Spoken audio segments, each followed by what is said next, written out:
smile for once? I think I smile more than you do, my friend. Oh, I don't know. Yeah, well, a lot of serious business is serious business. Serious business. Yeah. So, well, we're back. Happy Monday. I hope you all enjoyed the time off. And we did see that our rerun shows did garner a bunch of interest, which was fabulous.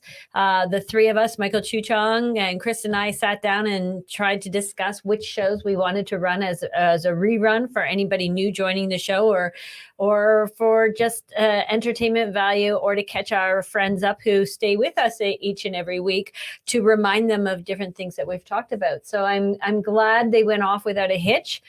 It made me feel like all of a sudden we were on TV and we were now in the off season for 1 week. Yeah. So what we do in our time off? Thanks for asking. Nobody asked. I got some stuff caught up on. I got some writing done again, finally. Yes. Not even Substacks, actual script writing again, which was nice. And yeah, your creative juices were flying again, not having to worry about show and research. And we did do some research, and we did find some really interesting things, because even though we take a week off, we never take a week off of researching, because we are geeky like that. We downloaded. Oh, jeez. What do you? Yeah. Oh, I've been off for a week. I got to get retrained. Look at that. Holy cow. Microphone, please. Yeah. So we will be doing a show on what we discovered. I don't know when, but in the near future.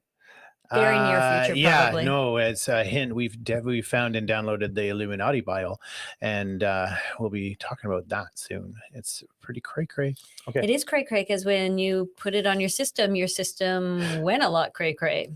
I think after a certain age, you can't use like cray-cray or amaze balls. Amaze balls? Yeah. You haven't used the word amaze balls? No. Oh, amaze balls. Yeah. So okay, 14-year-old little boy. That's what I'm saying. Over a certain age, we can't be using certain words. And I think cray cray is definitely one of those. Falls under that. Yeah. So hummed and hawed over what kind of a show to do tonight. And we just thought we'd kind of take it easy and have a little bit of fun this time, because we're going to do some really heavy deep dives coming up. So yeah, but at the same time, this is a really big conversational show. So feel free to chime in if you are on Rumble or Twitch or Facebook and Twitter. You get to chime in. If you are on our website, tfmreport.com, you can chime in there. You may not be able to see what everybody's saying on Facebook and Twitch and Rumble, but we'll be able to see those conversations come right up on our side of the screen, and we can pull you into the conversation, which will be awesome. If you're on Rumble, it's a little bit more work. We can't necessarily pull up your comments on screen while we're filming, because it's on a completely different website, and that takes technology knowledge, and I am not always technology efficient. So anyway, yeah. So I was going to do a lot more work, but I got so caught up in where in the hell is Kate Middleton? I was so stuck on that. So that's quite the thing. In the last little while, the king has stepped down because cancer issues. Kate Middleton's gone into the hospital, and I think there's more coming down the pipe. I know Duchess of York diagnosed with skin cancer. I mean, the Pope ended up being in the hospital after the guys in, is it convocation or whatever they were? No, they were on a YouTube interview and chatting about his death, and voila, he ended up in the hospital. And and the king of, was it Norway, ended up in the hospital, and Kingston, what was his name? Kingston. King of France has no underpants. I heard about that one too. The gentleman who married into the royal family, he ended up suddenly dying. Mm-hmm. So all this crazy stuff happening around the royal families, and of course we know what's going on with Biden. He's just, I don't even know why. He's not even royal. Anyway, back to Kate Middleton. Yeah. So our leaders are going crazy, and Miss Kate Middleton. Yeah, it's like all a flutter in Twitter. What's going on with Kate Middleton? Because they put out a picture of her in a car, and that's her in the upper right hand corner there. Certainly doesn't look like her. And then to alleviate fears, they put out in the lower left hand or right hand corner, that's a photoshopped version of her, and it was bad photoshopping. And then recently, supposedly, there she is shopping, and that 100% not her. 100% not her. So the curious bit is not really what happened to Kate Middleton, is why Buckingham Palace is putting out these obvious fakes. And that's weird, because Buckingham Palace could afford a Photoshop guy where nobody would ever know it was Photoshop. Yeah, there was any photoshopping going on, and then this obvious fake on the shopping trip. Or it's the royal family broke, much like the US, much like Canada, much like many of the G7 countries. Are they broke? And that's why they can't afford a technology whiz to do the Photoshop pictures? Right. Yeah. So I don't know. And that's the weird part. So it almost seems like they want you to know something is going on. That's theory number one. Theory number two is why the distraction. There's a distraction, obviously, from what, from why, and why so heavy and hard. Because Kate Middleton said, I'm going in for abdominal surgery. I'm not going to be there's no public appearances until Easter. So, I mean, is there really even an issue? I don't know. But I will say this. If she is alive and well, why didn't she just come out onto the lawn and make an announcement to the people and say, thank you for all your well wishes. Your prayers are helping me get better sooner. Thank you. Right. Well, there you go. We've seen them do that in the past, right? Right. So why is this time so different and so secretive? And why go through all the trouble of fake Kates and Photoshops Kates? Well, and there you go. And Harry and Meghan, we know you watch the show. So this guy, if you want to save some money, this guy says he can loan at Lone Ranger, can do some photoshopping for you for the cost of a beer or a large poutine. There you go. So yeah, has poutine ever gone past their lips? I don't know. Maybe. I don't know. It's definitely gone past ours. Yeah. So it's really not whether or not Kate's okay. I mean, really, the question is, why are they wanting to obviously, psych us out with what's going on with Kate? And that a lot of that misinfo, disinfo is coming from Buckingham Palace. So that's really the curious question for me, isn't it? Maybe.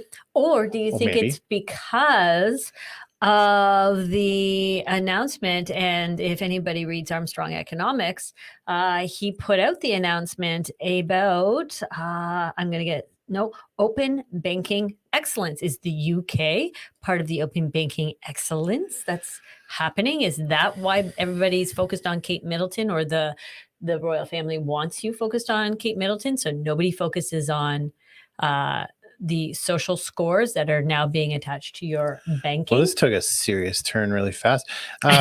So we think a lot of the distractions that we see are going to be surrounded, are centered around trying to keep your eyes off what's going on in the banking system. We've said Basel IV is coming out in April. They're making big announcements that include carbon credits and carbon scores, and now social credit scores.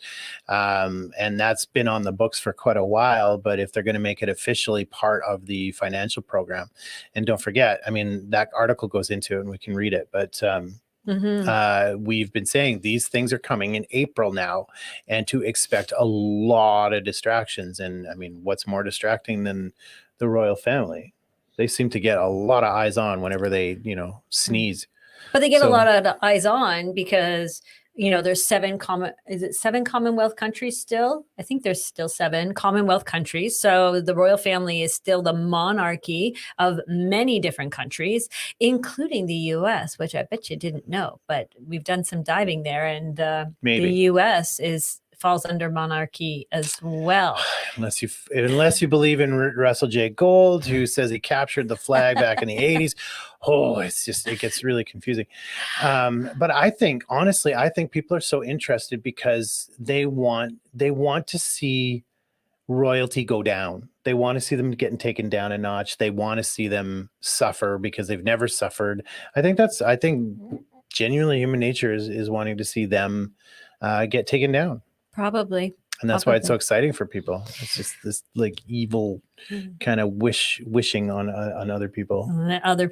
Lone Ranger, you want me to cook you some poutine? I make really awesome poutine with homemade gravy and the whole works. So I don't know that I'll make it for you at the Swiss, but I can definitely make you some poutine.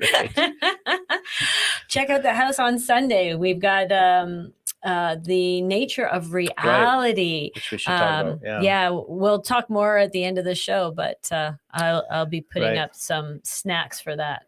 So back to Armstrong, who's these guys are diggers, and then they've put this article out. And so the Canadian banking system is to be radicalized by open banking framework, which we've talked about several times now, and which is going to change everything. And that's what's going to issue in the digital ID of the CBDCs. Proponents are framing this as a way for banks to easily share information and access user data. The truth of the matter is that this is an opportunity to merge social standings with banking to provide government complete control over our finances. The organization Open Banking Excellence, a World Bank partner that originated in the UK, claims that it will host all of banks' relevant needs in one place. The organization, which has reached 40 countries, aims to create exceptional platforms and content that promotes knowledge sharing, new thinking, and partnerships within the industry, catalyzing the adoption of open finance and data for better financial inclusion worldwide. Data that will be worth much more than gold as we move forward with a cashless society. There is no easier way to control the masses than to control their access to money and their ability to buy, trade, and freely move about. Looking beyond credit scores equates to determining if a person is fit to participate in the global economy based on their personal views. Look at what happened to Nigel Farage. He never committed a crime or did anything to warrant what many have called the Farage fiasco. Nigel was suddenly debanked by Coutts and was unable to access any of his checking or savings accounts. His credit cards were deactivated, and he was unable to participate in society without a moment's notice. Kind of reminds me of when I worked in collections. We used to do that all the time. Mm-hmm. Lawyers and doctors that refused to pay their Canada student loans back. But they had a legitimate reason, right? Yes, these guys are saying, like, at the drop of the hat. Farage did his due diligence and found that there were countless people who experienced the same financial attack carried out by the banks on behalf of the government. This is a widespread phenomenon. We saw it happening commonly during COVID lockdowns, where users were not permitted to access places if their digital COVID passports failed. In China, when banks were facing a liquidity crisis, the CCP simply denied depositors the right to access their money and blocked them from physically accessing their banks. The government successfully prevented a bank run. We saw a few celebrities debanked from the system for voicing unpopular opinions without any legal proceedings or crimes committed. Canada is one of the many nations hoping to use unofficial social scores to control the masses. All of these actions are setting the stage for how CBDC will operate, a collective network containing everyone's personal data and accounts. Governments have already begun debanking individuals, and these steps will make it increasingly easier to force the masses to bow down and relinquish all control to the almighty government. We've been saying this for well over a year. We have been. And in fact, the CCP, when they were trying to get to their banks, because the CCP government decided to hold back, or the banks in China decided to hold back, over 45 days, companies were unable to pay their employees. And we reported about it on this show. And then people started to do a run on the banks. And what happened? All of their social credit stuff went to red on their phones, and they couldn't even get a train, a plane, a bus, an Uber, a cab, nowhere to get downtown to the bank because their social credit score thing went to red and nothing would open up for them. And they got stuck at home. And I believe some people died because they locked them in their homes for over 2 weeks, where they weren't able to access their money. They weren't able to access anything. Right. So this is coming. Over 40 countries now are on board with the open banking excellence. Right. And that's odd in itself. We looked into this open banking excellence, and it's run by 3 ladies. Yeah, which is weird. A whole global enterprise seems to be run by 3 people. And of course, all of the people that you would think would be a part of it. And Accenture, again, is there. Every time we look at some sort of globalist scheme, there's Accenture. They're involved. And Salesforce is the other one. Salesforce. Yeah, always involved. Yeah, and they're selling it as emerging social standing with banking for a more inclusive financial system. It's so crazy. They're saying Helen Childs is the founder of Open Banking Excellence, and she said it's for a fairer, more inclusive, more open society.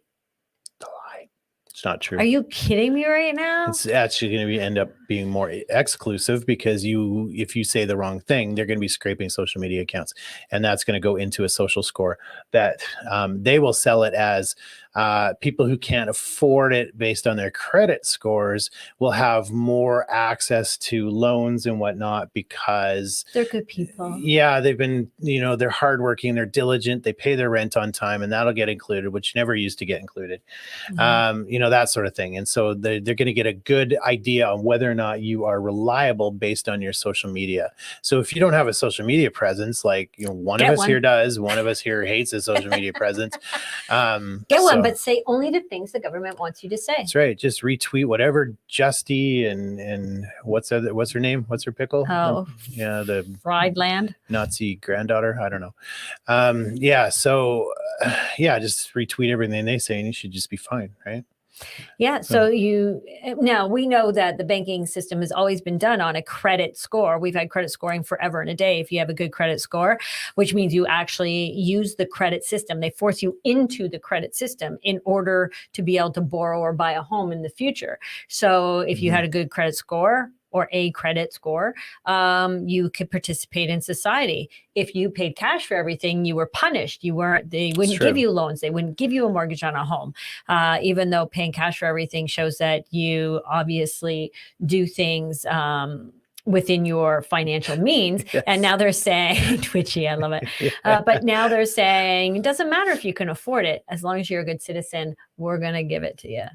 But wait, there's always a caveat. Right. That whole credit thing, like, why hasn't anyone called that out? Like, why haven't we revolted against that system anyway? Because again, it's a system that forces you into debt, and forcing you into debt forces you into interest rates and whatnot. And you have to pay to see your own credit score. And the banks make money off of it. Exactly right. Yeah. So follow the money. What a system we've accepted. What I always found interesting was that it says, no, you can't afford this mortgage payment. Your mortgage payment might be $1,500, but yet you're paying rent of $2,000 and manage to pay that every month. But somehow you can't pay $1,500 when you can pay $2,000. Right. That part always I'm like, what? Wow. Anyway. Yeah. Is it that much of a surprise? The banks have their own rules. They do have their own rules. Yeah. Which leads us to banking system. The banks that is where you keep your eye on that prize, because you need to absorb everything that's going on with the Canadian banking system, the global banking system. You've got Canada making these moves, and they're, it was pretty insidious that they've been working on CBDCs since 2015, I think. Before then, but yeah. Is it? Okay. But in 2 years ago, they said, oh, no, we don't really have any plans for a digital dollar CBDC. Yet they've been working on Project Jasper for years and years and years. Exactly. So, they're already out and out lying to you. And then you've got the BIS, the Bank of International Settlements, and the International Monetary Fund. They're the head of the snake at the UN. Yes. Right. And they are making plans. They've always only loaned to countries. Now they're making plans to make their loans accessible, their money accessible to individuals through the Unicoin or whatever you want to call it, XDR, whatever. So you've got that. And then you've got BRICS. On top of that, you got BRICS coming along that's going to be gold backed with all these nations that are pissed off at the US and want to take down the US dollar. And surprise, surprise, the US has no money. And if they take down the ability to print more money, then the US is in big trouble. Big trouble. And what made BRICS come about is because the US, being the international dollar that everybody is traded on, decided to start using their international dollar to put sanctions on any country that did something that they didn't like. Yep. Mainly Russia in the last couple of years. And that's when Russia went, and China, we've had enough. And they got together, and lo and behold, BRICS was created. And now they're talking about in October bringing in their own central bank digital currency as well, which again, if it goes through, will cut the US out. They've already made all these behind the scenes agreements with, the last I heard, it was 11 countries. They had made agreements to trade in their own country's currency, therefore negating the US dollar completely. Right. So, you know, when you think you're the king of the castle, that might be the time to reevaluate your stance on things, because too much power goes to your head and the people will eventually revolt. And that's what BRICS is doing. They're revolting. Sure. Yeah. And that's the thing. Like, if you remember Muammar Gaddafi, we've talked about it, we started refusing to sell oil into US dollars. He demanded gold. He got killed. Saddam Hussein, same thing, started demanding gold instead of US dollars. He got killed. And then Lincoln, we find out JFK, they all wanted to go against the Federal Reserve and the BIS and IMF, and they got killed. Yeah, Lincoln did for sure. He was trying to do interest-free dollars, and that got him shot. And then on top of that, we're finding out that the U.S. is dictating who can sell what crops to where, and so you can't use your own food for your own crops. Exactly. So they're also, well, through the IMF and the BIS, they're dictating who can sell what to who, and so Africa can't just grow their own food for themselves. Exactly. They have to import grain to grow food for other people that they have to end up exporting. Correct. It's crazy. It's nuts. So I can see why these countries would get a little bit. They've had enough. Yeah, right? They've had enough, and they're fighting back, and they know to hit the U.S. Where it hurts, where the money is. Right. BRICS is gold backed. Trudeau sold all the gold, the last of the gold. Chrétien sold most of it, but he sold the rest of it in 2016. That means you should get some gold. It's just logic would tell you. Exactly. And because the Basel IV system is coming in, which is asset-backed banking, they're getting away from, or forcing them to get away from, fractional banking, which is what they work on now. So now the banks are like freaking out, going, crap, we need to have some gold in our coffers. And as we've said before, they are buying up gold to keep relevant. Mm-hmm. So that's it. Keep your eye on the banking prize, because that's where it's all at, and then that starts bringing in the conspiracy theories, right? Which we talk Nasera, about. Gassera, and CSRQ. Right. We are big believers that CSRQ is going to be the system that comes in. That's the common, sovereign, restricted, and quarantine classes. But then we've been hearing a lot about Nasera, Gassera, and a lot of the economists are talking about Nasera, Gassera now. And we decided to go for a walk today to talk about the show tonight.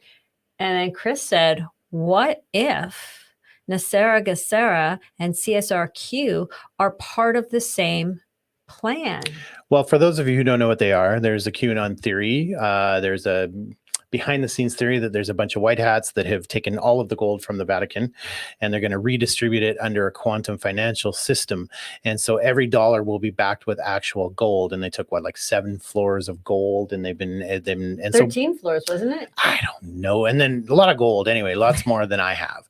And so they're going to be using that to back a new system, which would indicate why BRICS is coming forward now. And then you're going to get back everything that is owed to you in basically illegal loans and illegal taxation. So you're going to get all that stuff coming back to you. So it's utopia. Basically, you get all your money back, and everything's going to be super happy. That's Nasera, Gassera. It's a fair system for everybody financially, and it's not controlled by evil governments. It's an act, is it not? I saw earlier today, I was watching Dr. Scott Young, and he was talking about Nasera, Gassera. He talks a lot about Nasera, Gassera. And he brought up on the screen the act. N stands for national, G stands for global, and then the ESARA stands for the exact same thing. And I didn't write it down. Economic Security and Regulations Act, or Regulating Act, I think it was. So it's an act that was brought into play. And it is about basically equalizing everything dollar for dollar. But not in a stinky commie way. It's basically putting back the fair competition. And so so that's one theory. The other theory is a darker theory. It's CSRQ, which incorporates, it's not all just separate systems as we think about it.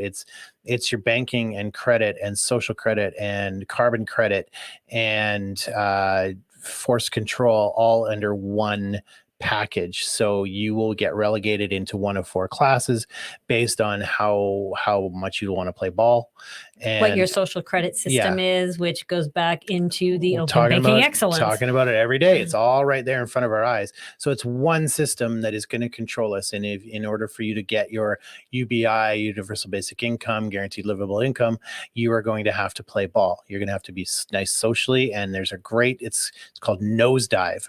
And it's Black Mirror's episode of Nosedive. Oh, yes. Watch that. Beautifully illustrates what that's going to look like. And so basically the social credit system, why that works so well for them is because if your social credit goes down because you're associated with me, you're going to take a hit. And so we're going to police each other. And they're doing that in China. They're already doing that in China. So we're going to end up policing each other, and they can just sit back and let us do the job for them. And that's why there's so much power in that. And they're trying to force that right now. Yes. Like we said before, in New York, they've got the House Bill 97, where landlords, anybody who owns a building over 25,000 square feet, are now being punished if their carbon credit score goes over a certain tonnage, and they're punished per tonnage. They're fined.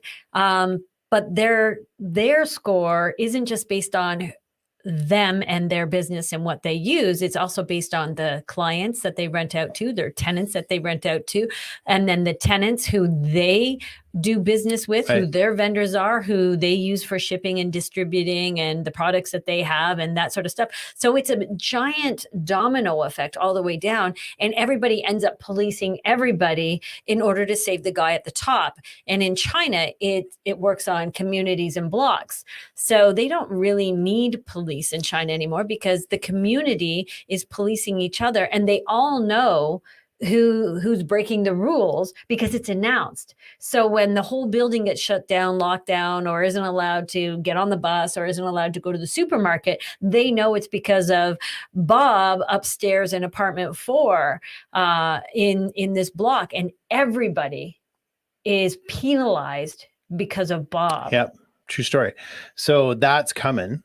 And we're already seeing it, like you're saying, we're already seeing it. And Amazon announced and Google announced that in order to work with them now as a supplier, you have to be carbon credit compliant, you have to be net zero compliant. So it's already happening in the companies. Yeah. It's becoming a normal thing.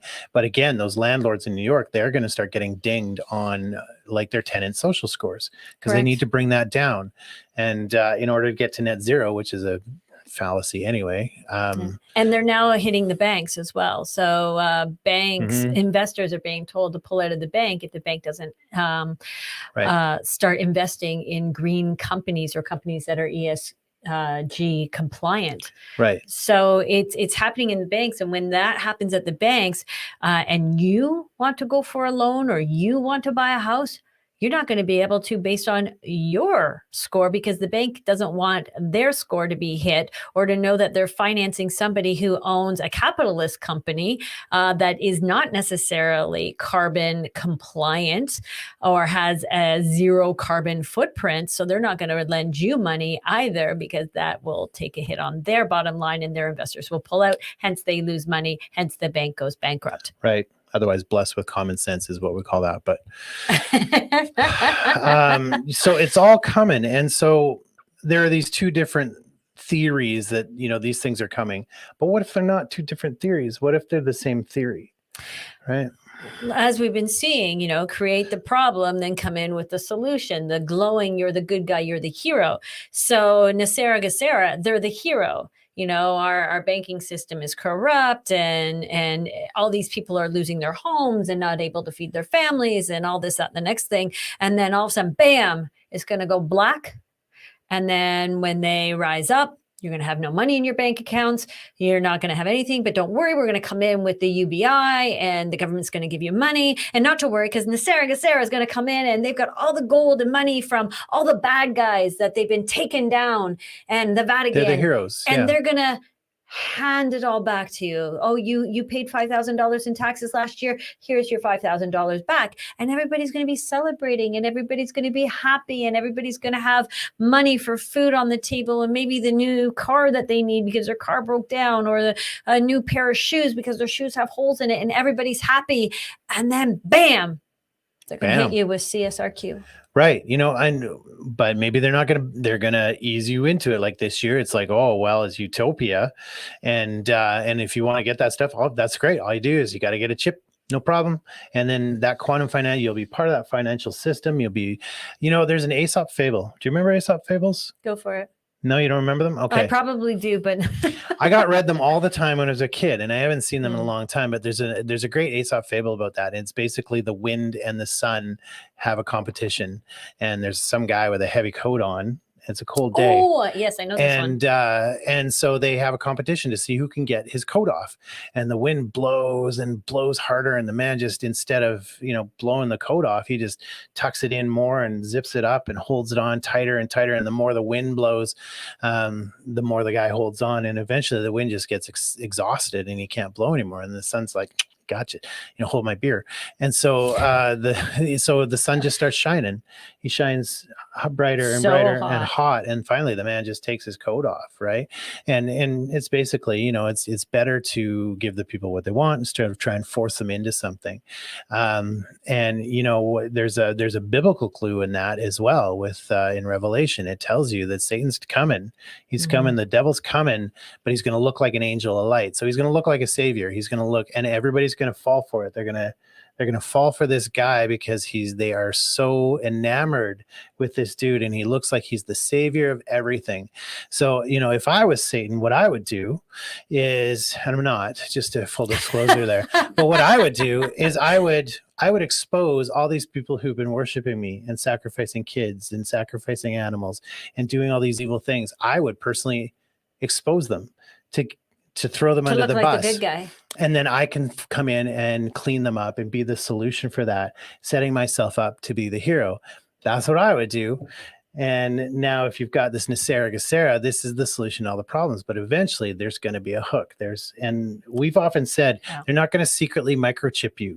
They're talking about microchips in the hands, and they're talking about chips in the forehead. This has been long predicted in the Bible, people.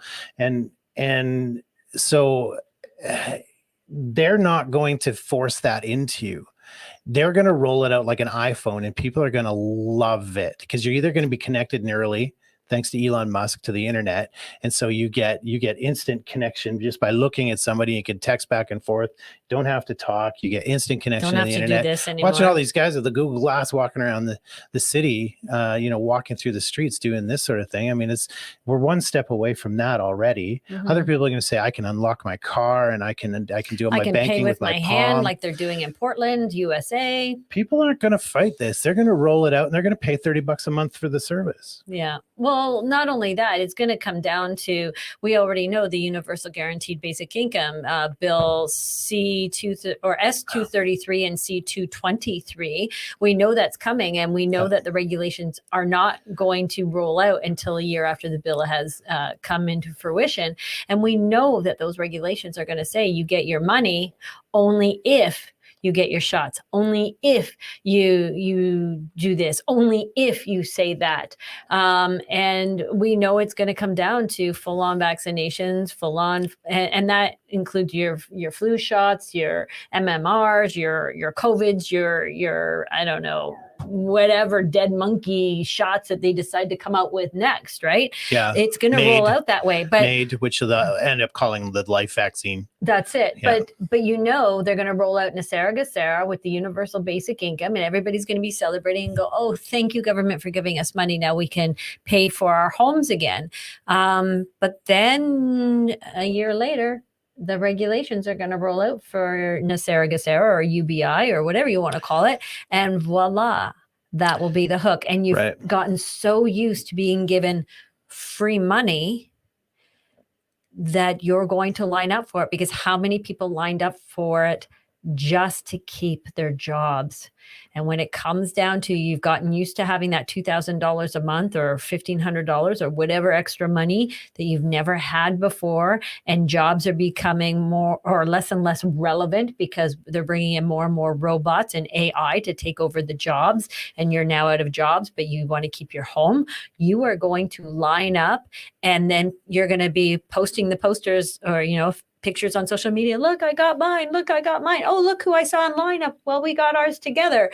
And FOMO is going to propagate all over, and everybody's going to want to be able to do that too. And next thing you know, you've got the thing in your hand or in your forehead, and then it's going to come down to the CSRQ system. Now that you've been a good boy and girl and you've got the digital ID, now you're going to be ranked according to common, sovereign, restricted, or quarantined. How good of a person have you been, carbon credit wise and social credit wise? How good have you been? They've been getting companies used to already carbon credits and ESG scores. So now it's just going to roll out onto the people. It's funny because we did a CSRQ show like a year ago, and we're like, how do we sell this? Like, how do we convince people this is actually happening? We broke it down. And I just don't think we're there anymore. I think that the proof is already out there so much that if you don't want to see it by now, that's okay. That's on you. It's going to hit you like a train. But I don't think we need to convince anybody that this stuff is all happening, because it's all right there, right in front of your eyes. You just got to look now. Well, they're making the announcements almost every day. There's an announcement about the banking system yet again, or CBDC, or a new coin, or a new Bitcoin, or a new something. Every single day, there's something in the news. Or you go to the federal government websites. It's all over the government websites. Everywhere. It's everywhere. Go to the UN. Go to World Economic Forum. They're all talking about it. And they're congratulating themselves, patting each other on the back. Good job. You did this. Fantastic. 40 more countries signed up for the Open Banking Excellence. And look at all the women we have leading the way. So, yeah, I mean, I had a train of thought, and then you hit me, and I just I'd lost it. I completely lost what I was going to say. Is my touch electric? Yeah. Electric. Yeah. I mean, so I think you don't have to look very far again to see all this stuff. And so it would seem like a conspiracy theory, but I think we've more than proven that it's coming. So buy gold. That's a good way to go. Do we think silver? Well, I was doing a deep dive into Armstrong economics, and he was talking about gold and silver. Silver's cheaper. Cheaper, but also he kind of made a good point that gold is going to be the international trading currency, but nationally, locally, regionally, it'll be silver, because silver is cheaper. You can buy bread with silver. You can buy jeans with silver. You can buy, gas with silver. But you're not necessarily going to hand over a gold coin for bread or jeans or gas, right? So he was saying internationally gold, but locally, regionally, silver. Something mac and cheese, boxes of mac and cheese, that'll go like gold itself. So should we go into now? I don't want the realm you do not. We had so much debate earlier today. So much debate. This could get heated. This is going to get fiery, because Jake and Larry, two really great friends of ours, were over this weekend, and we were shooting some pool.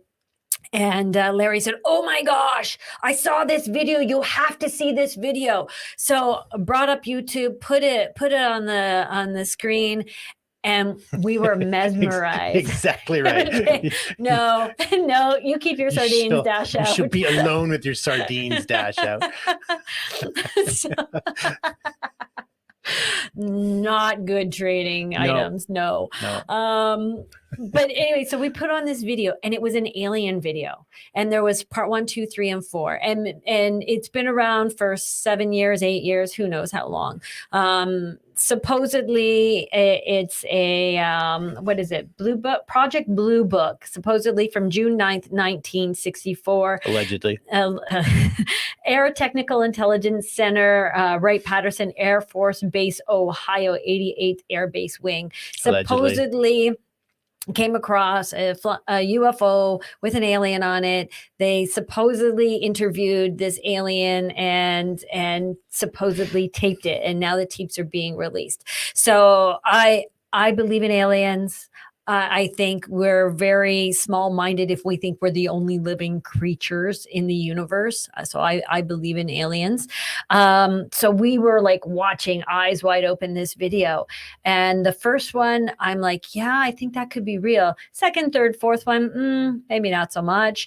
But then I could also, part of me believes it, part of me doesn't. My common sense brain says, but my heart and my emotion believes it. But it was more about not necessarily the alien video. It was more about the message that was being said. And this is why I kind of believe it. But Cris is like, we're not putting it on the show. We vet our stuff. People know us for truth. We are not putting this on the show. And I'm like, please, please, please. I love this video. I don't get it. I mean, even the acting is bad on this. I mean, it's clearly a hoax, clearly. And that's coming from, I am a board certified professional skeptic, number one. But number two, I'm a video editor and video producer. And I mean, this is just, it's good effects. It's somewhat good writing a little bit, but the effects falter here and there. It's obviously not real. So Jody's like, fine, but let's talk about it on predictive programming. Hollywood does that all the time. They do predictive programming. But here's my problem with that part of it as well. They do predictive programming because they want to bring in a reality. The human consciousness, and especially collectively working together, can bring in realities. I'm not saying you can shift like physical objects or anything. Some people maybe can. I don't know. But what I'm saying is that collectively we can bring in the future that they want us to bring in by doing all this predictive programming.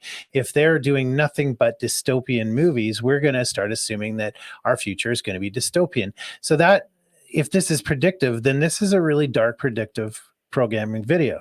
Now it's not, because it's done by many studios, and this guy, he's worked on the Titanic, and he's but again, the acting is just awful. It's not real at all. So Cris took 20 minutes worth of video, and he's edited way down to about 5 to 6 minutes. So we're going to play this video, and then we're going to talk about this, and then you'll see what we're talking in between about and all that stuff. Sorry, folks, I couldn't get it down lower than 6 minutes.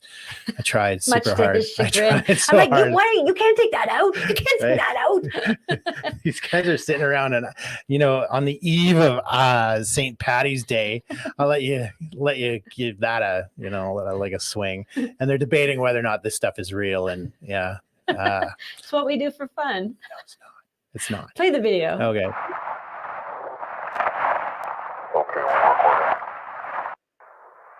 moving on. Okay, so why do we destroy ourselves with nuclear war?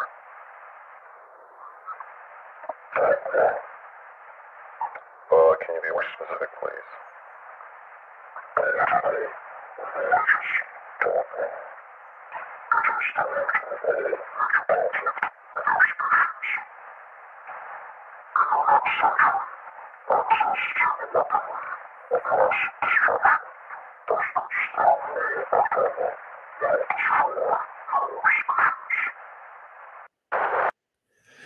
Okay, that's first part number one.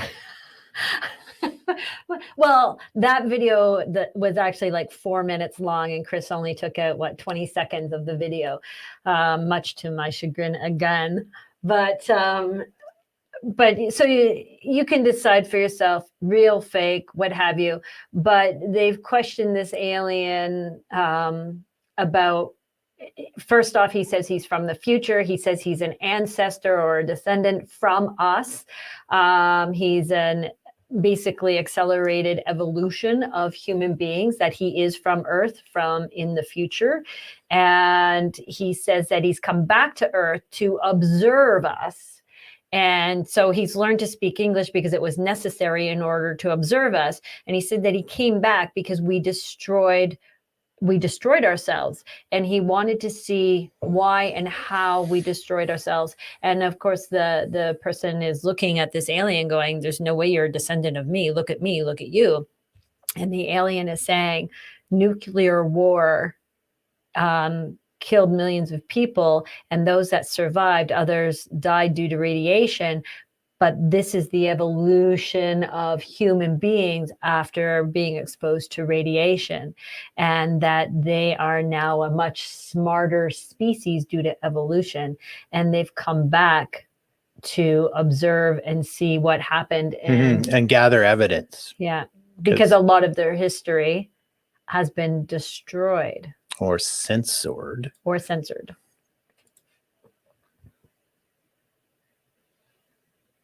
Is it going to play? It should play. Okay, so now, when does the nuclear war start?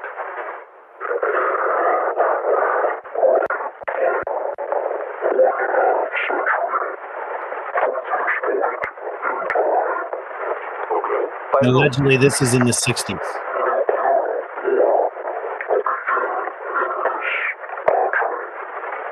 Really, boss? How?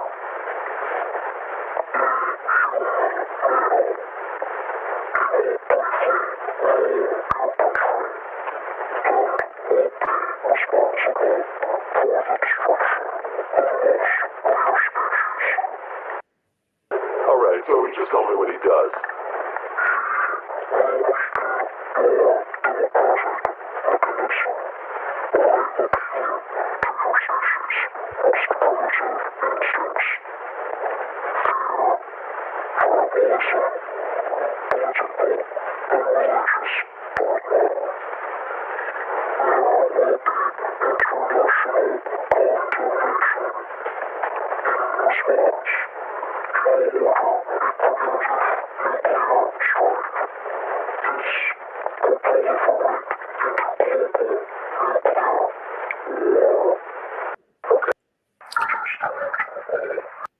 Okay.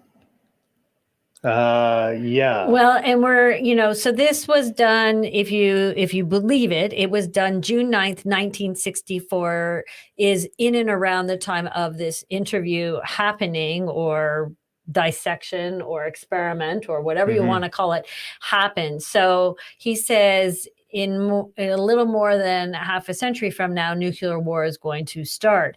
Well, if you do the math, 1964, we're now in 2024. That's 60 years. That's a little more than half a century. So the timing is right on. And we've got a lot of wars happening right now. The big one, especially talking nuclear, is Russia. Well, yeah, I mean, that is a very real concern right at the moment. This was supposedly allegedly done in the 60s, but magically uploaded 7 years ago. So, or at least was right on YouTube 7 years ago on this gentleman's channel. Who knows if it appeared elsewhere? Right. And you've got the Trump stuff going on, right? So, I mean, it's not hard to kind of fabricate a story around that narrative. Maybe. For sure. Play the video, Vlad. Yeah. You can hold in you.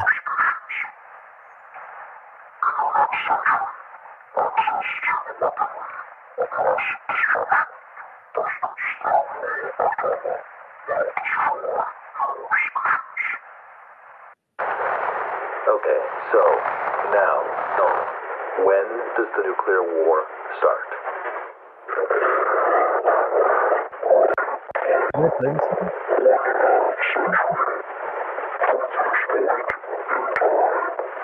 Okay, by whom?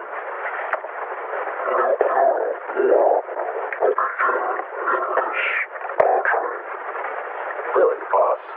How? No, we didn't play this part. That's okay. Just play it all the way through.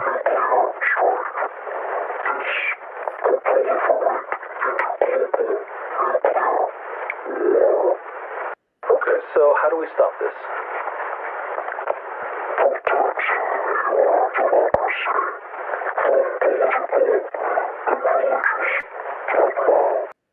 How's that strategy looking right about now?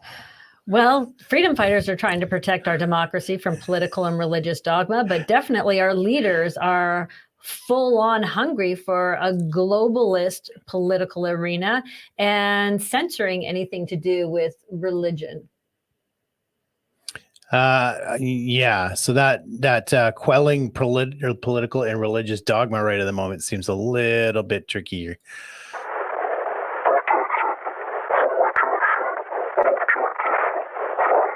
Objective fact. Not so bad.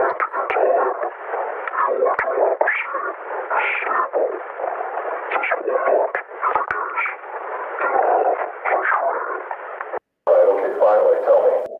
And here's What are you doing? Stop talking. trying to pause it. Don't pause it. Just let it play through. Well, that's impossible. So, this artificial superintelligence, is it a computer? And you're saying they're as smart as people? Hey, you just said...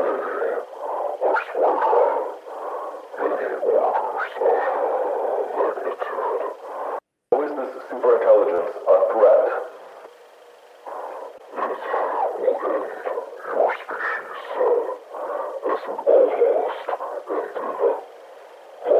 How?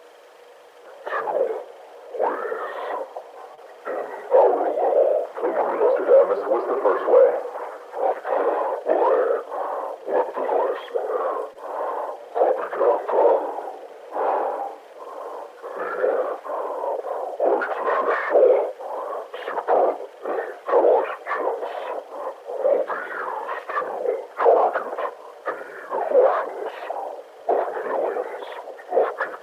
What emotions? Hate of what?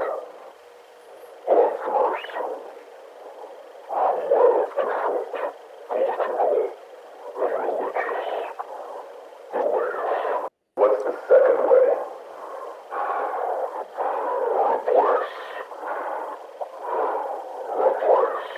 Replace what?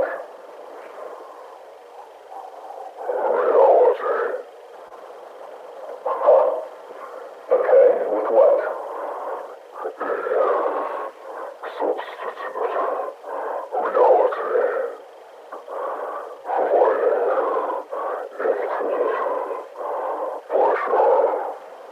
And that's a bad thing.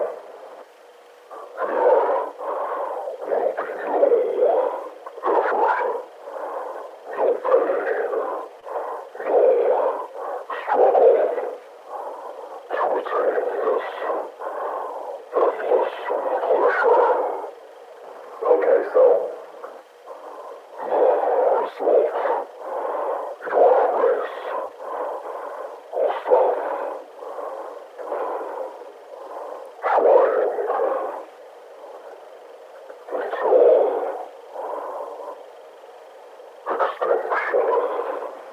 Okay, extinction, really? Okay, how?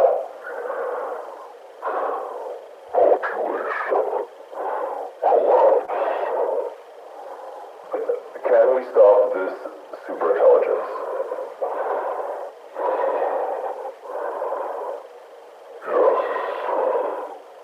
How?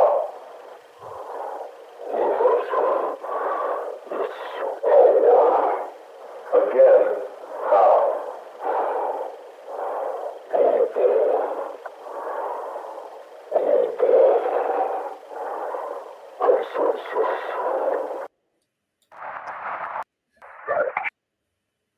There it is. Okay. Oh, So I mean, it was very reminiscent of Men in Black in that one scene in the morgue.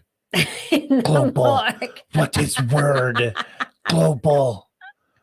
But Yeah. but I took a few things out of that though, because talked about in more than half of a century, which would be about right for the timing, nuclear war being an issue if we don't protect our democracy, which as we can see, all of our leaders clearly right now are not protecting our democracy in any way, shape, or form. They're all fighting, and it all has to do with money and control. One leader wants to control the world, and I thought it was interesting that he said the U.S. is going to be the one to start the nuclear war. And if anybody's been paying attention, we know that the U.S. funds a lot of the wars on both sides and likes to remain looking neutral, like Russia and Ukraine. We know that Russia's not really fighting Ukraine in the background. They're really fighting the U.S., not Ukraine. And the U.S. is funding the Ukraine and supplying them with all kinds of equipment.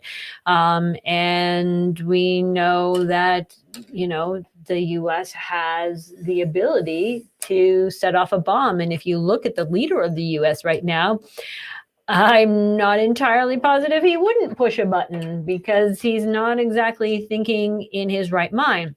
But that being said, this alien says that it'll be a man who pushes the button, who was alive in the 60s. But he says that he only rules for a short period of time. So what is a short period of time? I don't know. Is that 4 years? Is it less than that? Almost if it's decidedly vague. Anyway, yeah, well, I disagree with you. I believe that this is a fake all the way, 100% a fake. And there are a lot of things we cut out. Like we said, it's about 40 minutes. We brought it down to 6 minutes so we could kind of talk about it on the show. I encourage you, go over to Many Studios and watch all of the animation that he's ever done, including these supposedly real alien videos. And there's some things like he states that he is a descendant after nuclear war. We all get radiated and descend into these gray guys. And then he says, but that's not the only way. And then he gives us a second warning about AI. But if he was there from nuclear war, why do we bother with AI? Because that's not really a problem. But he also talks about parallel universes. He's from Earth, from a future time, back observing. We know that there is such a thing called CERN. We know they're talking about quantum physics and quantum financial systems, and we're still learning about the quantum timing. And we're now learning that maybe our time is not linear. So it's possible that there are many different realities happening all at the same time on different time strings. You say that, but he also says that he's not there to alter the timeline. So he says it's very important in him. He can't alter history at all. So again, why is AI a problem? If he's not there to alter history, then that means the nuclear war goes ahead and he becomes real. Now, if the nuclear war doesn't happen, then he wouldn't exist. It's a paradox. So there you go. But he may not exist on a certain time zone, but he may exist still on a different time zone because he has clearly seen two different endings to our species. One is an evolutionary form, which he claims he is, and then the second one is where we wipe ourselves out by one, letting AI take over the world. And we know AI is a huge issue right now. And we know that those who have invented AI and been playing with AI for the last 20, 30, 40, 50 years no longer have control of AI. AI, as Cris alluded to, may be running the money system now. And if AI is making all the decisions right now, then who's running the world? And this could be very, very dangerous because it could be very likely that AI presses the nuclear button, or AI could end up being like Terminator. Well, he did talk about how AI is going to end us in two ways. Number one, it's going to weaponize propaganda. That is happening. It's happening on Twitter right now. It's happening on all the platforms. The AI is running the show at Twitter, 100% running the show at Twitter, and it weaves narratives as it sees fit. And so it is creating an alternate reality. So that part, very true. Facebook has doubled down on Meta. And they basically, it's going to be Ready Player One. Everybody's in an alternate world. They live in an alternate world. And so the whole idea of not trying and not propagating and just giving into infinite pleasures online Absolutely. I think that is very real. Take away a person's purpose and destiny, they take away their meaning.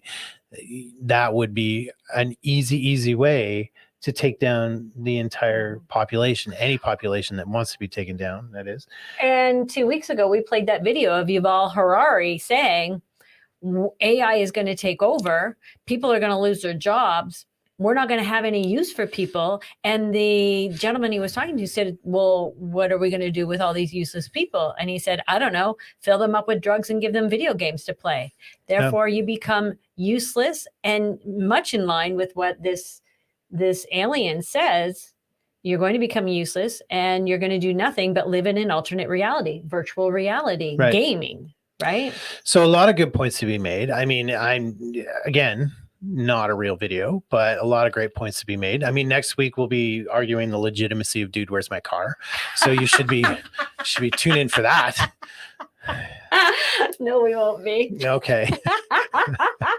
Yeah. But he makes some really good points, and that and basically, whether this video is real or not, I think the points that are made are, we need to take back our government. We need to take back our democracies. We cannot afford to be lazy and useless anymore. No, but that does go back into saying, like what we were just saying with the sun and the wind, take people down by force or take people down by letting them do it themselves. I mean, what fun would it be controlling people, or as much as it would be to deceive them into doing it themselves, right? And exactly. And that's where the entertainment lies. It is where the entertainment lies. Mhm. If you're someone who has all the riches in the world and can buy and do anything they want, after a while that gets boring. So what's the next best thing? Let's play God. Like with Maid, why kill people when you can fool them into doing it themselves, right? Exactly. Why give people a choice for healthcare when we can force them and see how far we can push them? See how much of their own autonomy will they give up? How much of their child's autonomy will they give up for us, for propaganda that we throw at them? How far can we push people before they're no longer their own person anymore? Mhm. And, I see Maria saying, so would this leader be the Antichrist? We had this conversation earlier too about who possibly could be the Antichrist. Some people are saying, oh, Trump could be the Antichrist, or Elon Musk can be the Antichrist. It's going to be someone we trust. And on our walk today, I said, what if Prince Harry is the Antichrist? Harry, because going back to the very first story we started with all these royals going down and Kate Middleton and all of that going down, who do we love? We love Harry. Harry gave the big old middle finger to the royal family. Harry married a commoner, and not only a commoner, but a mixed race divorcee commoner. Harry is from Princess Diana, who was the world's princess. And Princess Diana even said in an interview, I will never be queen because I don't play by their rules. I don't agree with their rules. I care about people and I genuinely love people. They will never allow me to be queen. And Harry seems to have taken on more of his mom's role, not wanting to play by the rules. He's always the royal that was always in trouble, always doing his own thing. And then he gave the royal family the royal finger. He married Meghan Markle, and he said he walked away from the royal life. However, King Charles is going down. You would think Prince William would take over the crown, but now we see, where's Kate?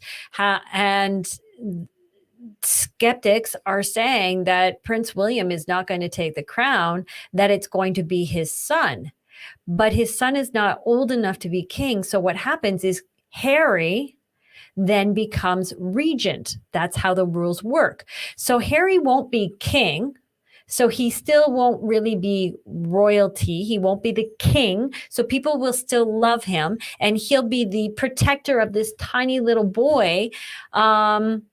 So maybe he is the Antichrist, because at the end of the day, he still has royal blood going through him. So was this all a setup for Harry to come in and be the Antichrist because he looks like the guy that everybody knows and loves? So that was a discussion we had earlier. If Kate was cloned and that's the one that was walking with William the other day, they got Bad job. They got her cloned at Walmart. That's for sure. Yeah. Walmart Kate. Walmart Kate. Yeah. So yeah, I mean, you really want to go down the rabbit hole, which we never do. We never do. We try not to be to. credible, and we try and point you to the rabbit hole and let you do it yourself. If you really want to go to the rabbit hole, do you know that a piece of the Shroud of Turin is missing from the Vatican? Did you know that? Meaning that some of the blood on it could have been extracted. Could have been. Could have been. And I there's know speculation that somebody received that stolen blood in the form of royal DNA. Family. Right. And so we have a clue from the Bible, and the clue is whoever the Antichrist is going to be loved. They're going to be the solution maker of everything. They're going to put the world back together. It's going to look like peace. We're going to have 7 years of good peace, and then it kind of goes sideways from there. So whoever it is will be loved by everybody. And who better to be loved than Princess Diana's son, who gave the royal family the middle finger and married supposedly down from what the royal family wanted, right? Mm-hmm. Who's been more normal in the royal family all these years? Made a show of leaving and getting out of there after Andrew's thing came up. Yeah. And yeah, so you never know. And who would know where the Vatican gold is stored, and who would be the big hero to give it all back to the people? Yeah, the people's regent, who's not even a king. What say you, Michael? You were supposed to pop in way sooner. I warned you. Where were you? I warned you. I'm bringing you on without warning you now. So. Yeah, no. Well, the video seems a little skeptical, but every point that they made is on point to what's going on right now. Wow, you sure you're not running for prime minister? Holy cow! Thanks, Michael. my belief in the aliens has been kind of changing over the years. Like I recently watched a video up on like the dark forest theory, and it talks about how the Earth or the universe is so vast that we're intentionally divided so that we don't find each other, because the ebbs and flows of evolution and advancement, when we run into each other, we will be at vastly different levels, right? So we'll become sort of predator prey inevitably. It's cool too. It's a cool theory. I've heard that the universe is infinite, so the chances of two civilizations meeting at the same time are also very slim. Yeah, I think so. Almost statistically impossible, but at the same time, still a statistic that is likely. Yeah. Okay. I've been listening to a lot of Graham Hancock as well, and he believes that there have been many ancient civilizations much more advanced than ourselves here on planet Earth. Agreed. And who's to say that none of them survived, right? So maybe they are aliens. Just they've been here the whole time. Bigfoot is some elusive creature that we all think, or many people believe, is not a real thing, and so maybe that's just one of the aliens, and they've just been good at hiding themselves and making us believe they're not real. Because isn't that the saying that the greatest trick the devil ever played was convincing people that he doesn't exist? Exactly right. Yeah. Exactly. Yeah, I'm with you. I mean, I don't know. I haven't had any direct proof. So, I mean, I'm just in a state of I don't know. Could be real, could be not, it could be deception. It could be a lot of breadcrumbs to throw us off the trail. Or it could be super real. I just don't know. So I'm just going to stay in that place until I do know. And I'm a big believer that 100% there is aliens out there. If we can survive and be on this earth, why can't other life be? And they may not look like us, but they might. And now that we're learning more and more about quantum physics, and we're learning more about CERN and openings and time portals and this, that, and the next thing, why couldn't there be another Jody living on another time warp or time string that might be making different decisions from me? So why can't there be many different endings to the world, but also many new beginnings, or many more beautiful things? And I don't think that was the debate. I think we're all on board. The aliens could be real. That video, however, fake. Totally fake. 100% fake. I think the first part of the video was real. I'm not sure about part 2, 3, and 4. The I'm sure the interviewer seemed a little too like nonchalant about these questions that they were asking. They we didn't cut seem out all the bad concerned. acting. It was bad. Oh yeah, in part It's 4, awful. the interviewer is like nasty, horrible, nasty, and I'm like, well, it's possible it's good cop versus bad cop because like his assistant seems to be like, oh, but sir, leave him alone. But sir, it's possible, and he's like, shut up, you know. But I'm going, if this is real, we don't know how long they actually interviewed this person, because the very first one, part 1, starts off with, yesterday you told us. So we don't know how long this went on for. We don't know what kind of torturous experiments they put this creature through. We don't know what kind of experimenting they put him through. We know when CIA and FBI and military, when they have war criminals in their midst, we know that there is evidence of really horrible tortures that they put these people through. So who's to say they didn't put this creature through those same kind of torturous things for days or months on end? And so now, as you're getting to part 4, the guys interviewing have just become masochists, and this poor thing is struggling for life because we don't even know if it eats what we eat. Are they starving it? Whatever. How many times have they cut it, sliced it, pulled DNA from it? Because we know that the UN and our governments all take DNA samples and have a nice little lovely DNA bank that they are keeping all the most perfect DNA for themselves for something in the future. So we don't know if this is real, what kind of existence this thing had while on Earth with us. Well, we do know how long, because it's not real.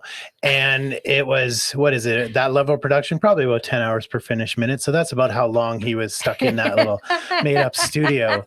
So but then you've got Bob Lazar, who talks about being on that ship that this alien life form came from. And he started talking out back in, I think, the 70s or the 80s about this ship. I don't know if Bob Lazar is still with us on this earth, but I know there's been lots of controversy surrounding him as well and the stories he tells. But so many people have come forward with seeing alien existence. Why couldn't this be true? Yeah, no, I believe a lot of what Bob Lazar says as well. But also, there are men in the government who get paid specifically to convince people that aliens are real. That is their job. And that is to throw people off of what actually the government is up to, secret government operations. So their job is to actually throw disinfo in there and make people think aliens are doing exactly what the government is actually up to. That's what I'm leaning towards as well. It's advanced technology that they have found on this planet, and they're exploiting it and using it against us. Right. Most likely. And yeah, I mean, again, I'm not saying aliens aren't real. I'm just saying that one wasn't.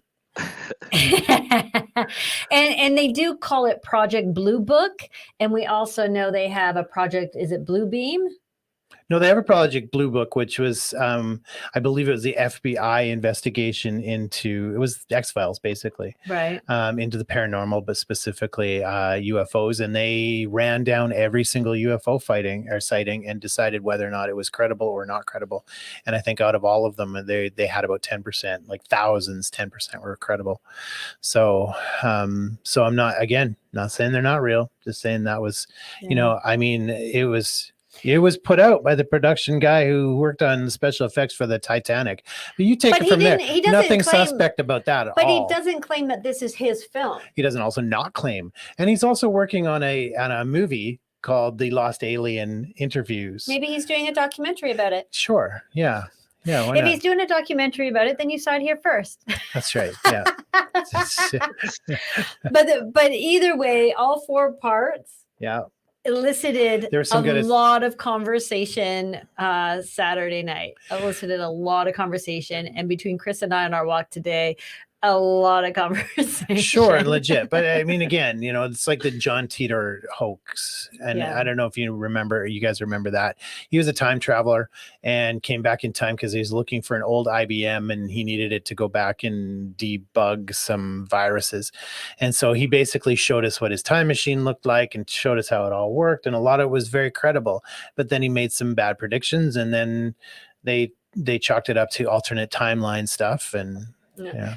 Well, Well- some of the predictions he made were the same predictions that this thing Yes. made, and he said 50 years, which would have been 2015, and this thing says over half a century, which again, 50 years to 60 years. Yeah, I think Maybe. there's maybe one way out of this whole thing, and it's just go back to God, repent. All the nations repent, and next thing you know, peace on earth comes back. But people are just really not in that time or that headspace these days, are they? No. I will No. repent over my cold, dead, mated out body. Yeah, Maria says, why is the alien out of breath? Granted, he's missing nostrils. that's right. I think he breathes through his ears, Maria. My question was, why is his teeth all rotted? If he's an, human evolved form, wouldn't he take better care of his teeth? Or is that all the fluoride in the water that he was drinking? Or maybe those are good teeth. Maybe our teeth are inferior and we will evolve out of them. Sure, yeah. Good for eating meat. Or But back or- on the topic of the possible parallel universes and the Mandela effect. So my mom moved a while ago, and as she was unpacking, I told her to look out for some books that I grew up with, the Berenstain Bears Right. books. Yeah. And I had it in my hand. It is in fact the Berenstain Bears. Thank you. STAIN? Yeah, BERENSTAIN. Why? What's the debate? That it was Berenstain? No, now For- it's Berenstein. I think they changed it. I think they TEIN. changed it. It was Berenstain. Yeah. Wait, now it's EIN? Yeah. Because I remember it as being EIN, and now it's AIN. Well, maybe Oh. it is. Maybe. Yeah, it's one way or the other, but Yeah. yeah. So interesting, eh? But if it's a parallel universe or possibly changing time, then maybe I am remembering it correctly, and the book has changed. Maybe. How many times do you say, well, me especially, you hear it a million times a day, where is this? I put it right here. And you check there 50 times and it's not there. And you check 51 times and all of a sudden it's there again. It's like, am I going crazy?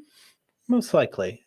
Well, over Or top are of you an alternate. messing with me? Yeah. No, alternate universe Ah, by far. So that's that. We're going to come back next on Thursday. We are back and we have got another big show for you on Thursday. Looking forward to seeing you all then. We're happy to be back. And thank you, Michael Chuchong, for your amazing insight. Thank you. And your very politically non-biased, middle of the road. My favorite color is plaid answer on that. Okay. I side with Jody and Cris. Yes. Well done. I bought it. I bought every minute of it. All right, everybody. Thanks for watching. We'll see you on Thursday with another big show. And as always, we just appreciate you watching us. Tell your kids you love them and always encourage them to ask why. That's right. Okay, everybody. See you later. Bye-bye.